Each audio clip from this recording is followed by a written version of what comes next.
eligibility permanent resident after 5 years នៅបាន5ឆ្នាំយកសិទ្ធិនៅចិនត្រៃបាន10ឆ្នាំចូលសញ្ជាតិបានវិនិយោគលុយ50,000 €ជិត60,000 $ក៏10ឆ្នាំបានជាតិយើងនៅនឹងក៏10ឆ្នាំបានជាតិដែរអ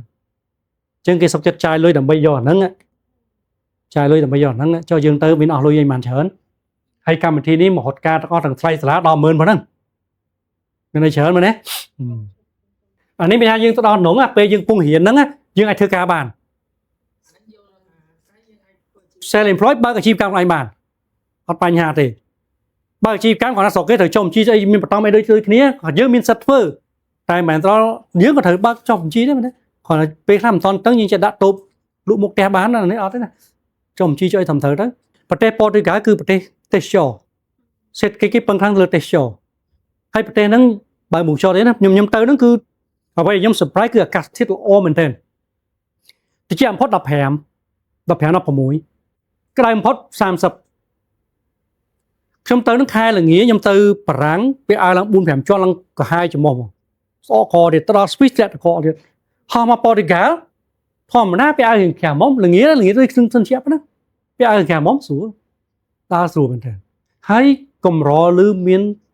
ឡាននិងម៉ូតូបុកគ្នាព្រោះផ្លូវឡានផ្សេងផ្លូវម៉ូតូផ្សេងផ្លូវដើរផ្សេងសូម្បី Grab ដឹកអីវ៉ាន់ណាឃើញពូខាងបង់ក្លាដេសខាងឥណ្ឌាដែលគ្នារៀងក្រៗដែលទៅទេគេរកលុយហ្នឹងធ្វើ Grab គេជីកង់កង់វាលឿនចូលតាមđườngហើយគេមានផ្លូវកង់ផ្លូវគេជិះលឿនណាជាងអ្នកដែលគេអត់គេទៅរកលុយអាហ្នឹងក៏បានដែរធ្វើ delivery អញ្ចឹងបាទហើយនិយាយពីម្ហូបអាហារវិញ